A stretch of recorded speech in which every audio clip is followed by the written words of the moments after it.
So you know why he really got fired from this job? No. Sexual harassment of coworkers.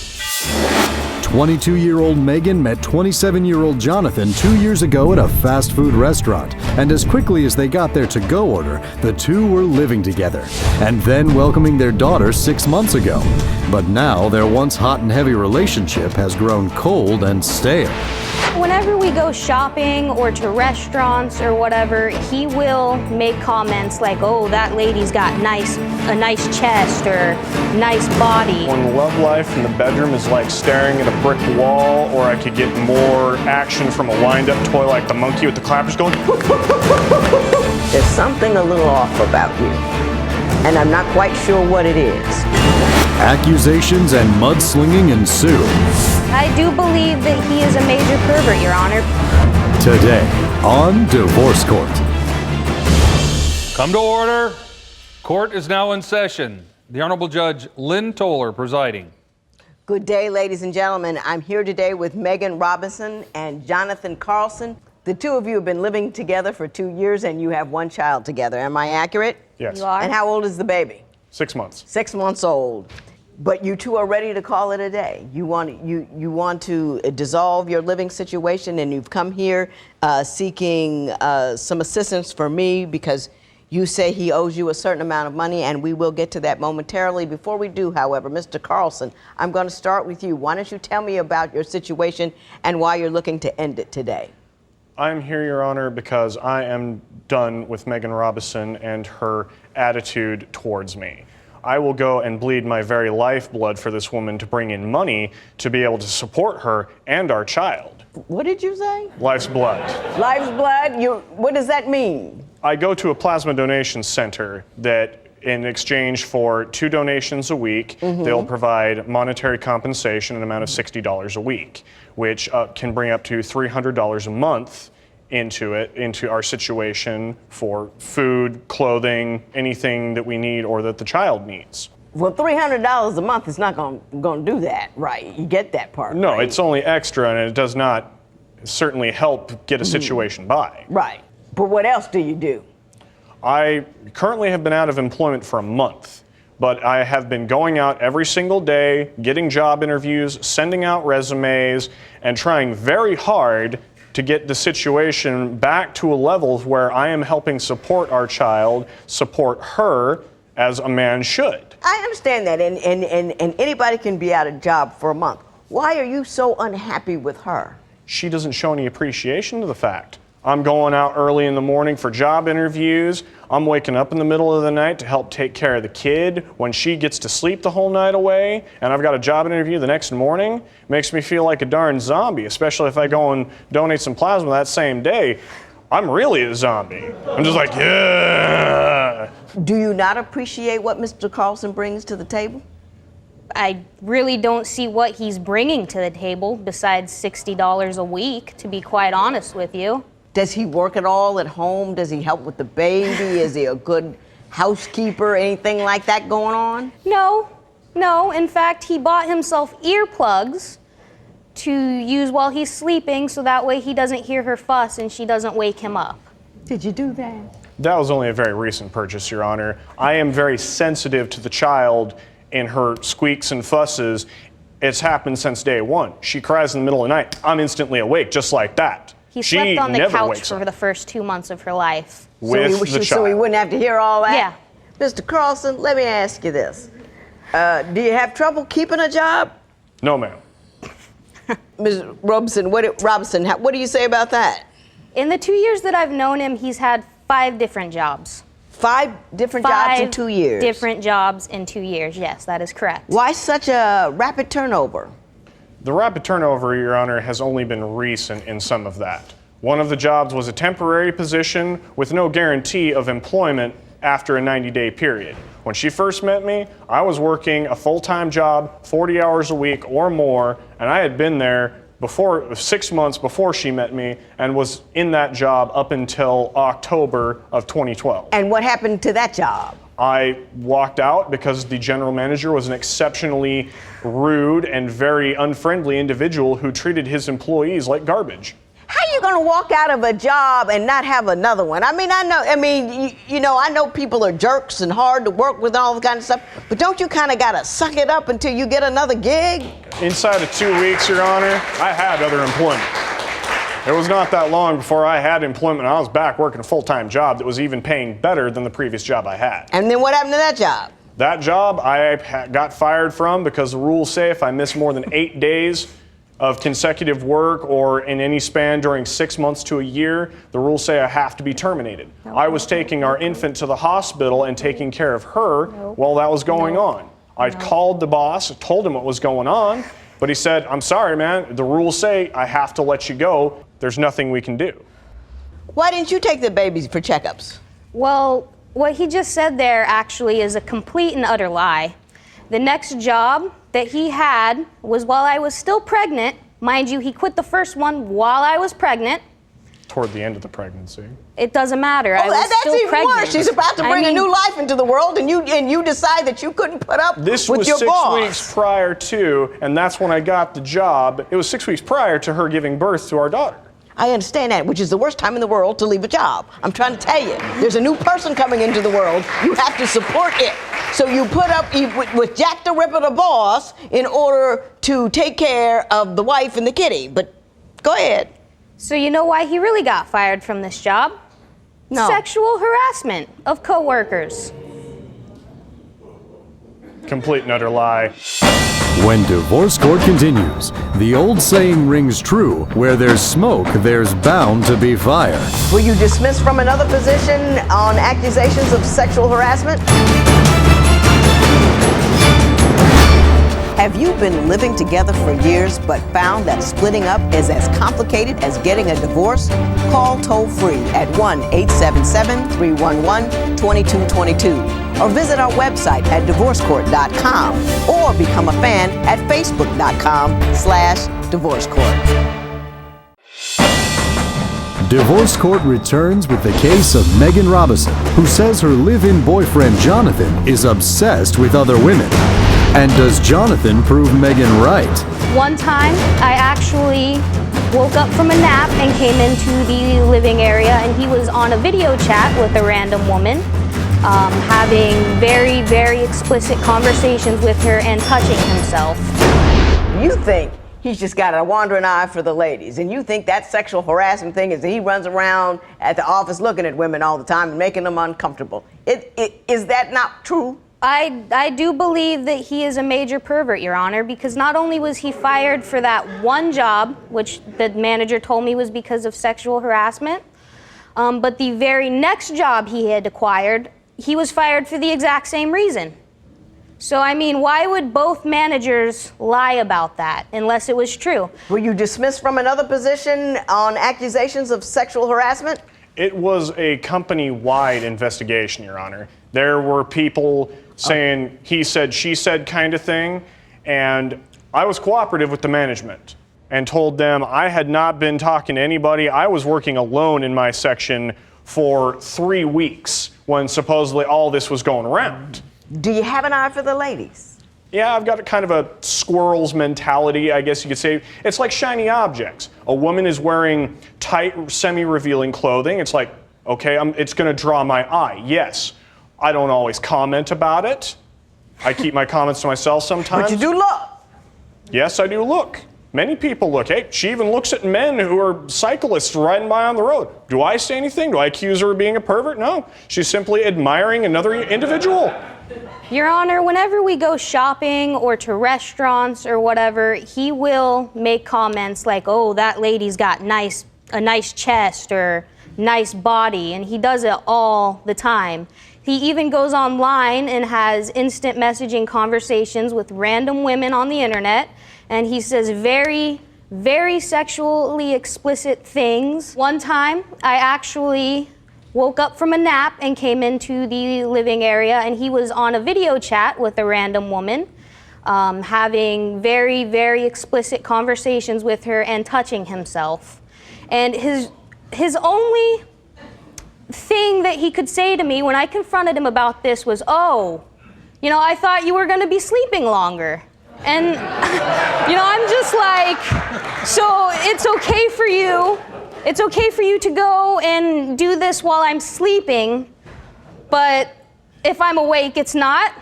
I mean, where now, does... Mr. Carlson, I didn't want to talk about it. I really don't, and I can imagine you don't want to talk about it either. Can you either confirm or deny that something similar to that did occur in the house? Your Honor, when the love life in the bedroom is like staring at a brick wall, or I could get more action from a wind-up toy like the monkey with the clappers going, it doesn't leave many other options for scratching that itch. Hey, Ms. Robson, let me ask you a question. What disturbs you the most about his proclivities? He actually cornered one of my family members and asked her to take her top off for him. And when my family member came to me and explained the situation and how it happened, everybody expected that I would leave him and, kick him to the curb, basically. But for some reason that I'm still trying to figure out, I decided to stay with him. When divorce court continues, did Jonathan make sexual overtures to a member of Meggan's family? When I get drunk, I get a little loose in my tongue on things that I say. Do you think that John has been flirting with female co-workers? Call 1-800-282-1991 to vote now and see if America agrees with your opinion. You'll also receive some valuable offers. Call 1-800-282-1991 now. If you would like your case heard on Divorce Court, call us toll-free at 1-877-311-2222 or log on to our website at divorcecourt.com and follow us on Twitter at Divorce Court. Divorce Court returns with the case of Meggan Robison, who says her boyfriend Jonathan Carlson has mistaken her kindness for weakness. But is that all Jonathan has taken? Last December, he got my card number and he attached it to his gaming account. He proceeded to buy 3 video games online. Mr. Carlson, did you corner a family member and ask them to remove their top? Corner, no, Your Honor, because that incites some kind of violent nature. Right. Or controlling restraint nature. or controlling. And that's not what happened. No. What happened? I was drinking a little bit that night. This was when I was working that temporary job. It was a granite countertop job. Very rough work. We don't have machines to move these slabs around. They have to done by 4 or 5 people physically picking up. Yeah, I've had one put in my kitchen. I know how it several hundred goes. pounds. Then you've seen proof of how rough it can be. But they never asked me to take my top off.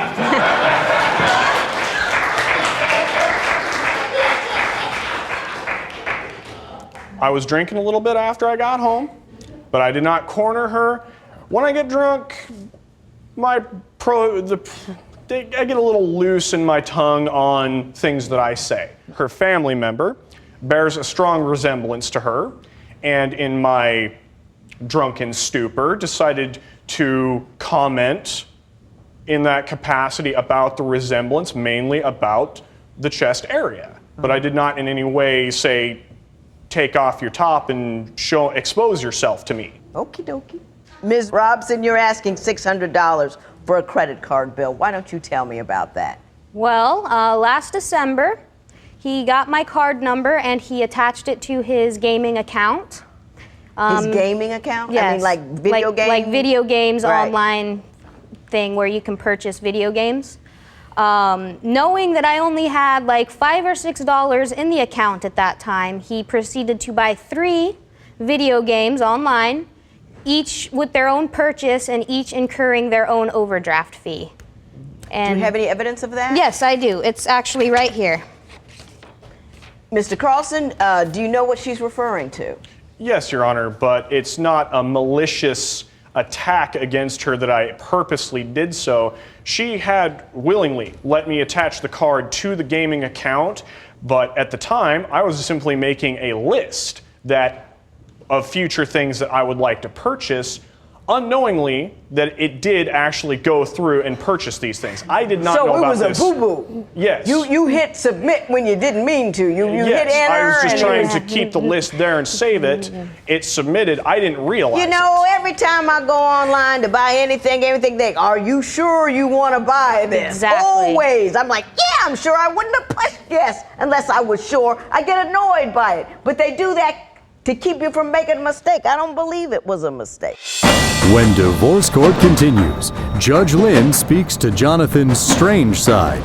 You gotta know where your weird is and what your weird is so you can work your weird instead of your weird working you. Do you think that John has been flirting with female co-workers? Call 1-800-282-1991 to vote now and see if America agrees with your opinion. You'll also receive some valuable offers. Call 1-800-282-1991 now. Divorce court returns with the case of Meggan Robinson and Jonathan Carlson, who are dissolving their relationship after 2 years of cohabitation and 1 daughter. Do you believe that this principle here of 642.15 is solely a function of what you purchased? It got a little higher because the bank Overdraft fees. But that didn't total more than probably $250 with those overdraft fees. They're heavy fees. But yes, they are. They are. That is probably because that account has gone to a collection, and collection agencies stack their own fees on top of original collections. So, but as a function thereof, however, the collection service is seeking $643.15. Yeah. Which You do only know that? I am responsible for maybe a third of that. But didn't you send it into overdraft with these purchases? That's what started all the magnificent fees, right? Yes, but why should I have to pay magnificent fees that I'm not responsible for? She could have worked something out with me at the time to get those overdrafts paid, but she said, don't worry about it. We'll get it taken care of next month when we get paid. I got you. didn't have any money. I got you. I have plenty of money. Mr. Carlson, there's something a little off about you, and I'm not quite sure what it is. And Your Honor, you got to be a little crazy to survive life these days. Hey, I'm okay with a little crazy. I'm okay with a little weird. But you gotta know where your weird is and what your weird is so you can work your weird instead of your weird working you. And I think your weird works you. I think your weird gets involved in what you say and what you do. I think your weird costs you your jobs. I think your weird, it costs you your good judgment. I think your weird sends you in there on the chat room with the this and that and the situation all out while your woman is asleep. I think your weird is in control of you. I'm weird. Been weird all my life. But I know where I'm weird and how I'm weird, and I don't never let it get out in front of me. And I think your weird has gotten out in front of you. So you're saying I need to kick it in the butt, put it back in the closet, and focus on You things need to normally. figure out what's weird about you. You're a little off. You don't know where the line is with which appropriate conduct with women. You don't quite know where it is. There's a line there's something you feel, and then there's a line society draws. You have to respect the line society draws no matter how you feel. And I think a lot of people get that wrong on the sex side. That's where sexual harassment comes from. I really feel that she really is beautiful, so I can go ahead, and you're kind of lurid and creepy. And you know, you just.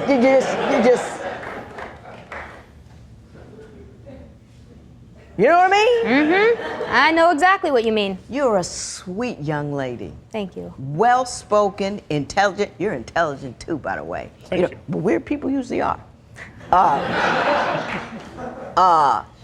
Don't have children, any more children until you're married and stable, and you're married to a guy that has a job and that doesn't keep getting fired. You've got to know people for a very, very long time before you marry them, because you got to know where they're weird. You got to know where they're odd. You got to know how consistent they're going to be. Definitely. In the meantime, in between time, Mr. Crow, I think you get confused about a lot of things and what's right and what's wrong and all of that kind of stuff. But it's very clear that you owe this woman $643.15, and that's exactly what I'm going to order. It is so ordered. All rise! Parties may leave the courtroom. John and Meggan say that after the show, they sat down and talked about everything and decided to go to couples counseling. Meggan says she doesn't want her daughter to grow up without her daddy. John has gotten rid of the webcam and has deleted his profiles on dating websites. The best news is that John got a job. He'll be working at a call center starting the middle of this month. Meggan says she knows there will be bumps in the road ahead, but for the first time, she has confidence that they'll get through them.